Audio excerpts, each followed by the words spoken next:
contar.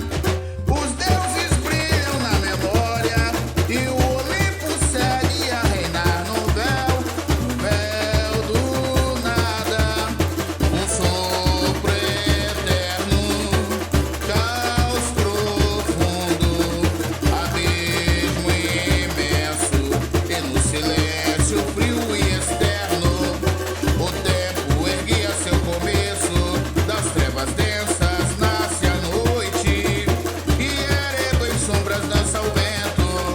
Mas eis que surge a luz em fonte, e Gaia acorda em movimento. Urano estende o céu sem fim, abraça a terra, faz-se forte. Titãs se erguem num festim, colossos vivos contra a sorte. Cronos com foice afiada derruba o pai sem piedade, mas teme a sina anunciada, engole os filhos na maldade.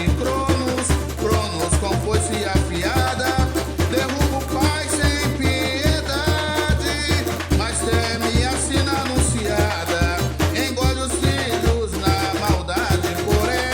Porém, um grito se liberta, Zeus escondido ganha vida, explode a guerra, a fúria é certa, titãs tombando em luta ardida, do Olimpo aos mares, aos infernos, reina o trovão, o mar, a morte.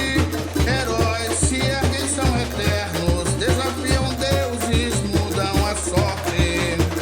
Hércules luta, Perseu avança, Orfeu na dor, Aquiles brada, a glória grega nunca cansa. Nos ecos que a história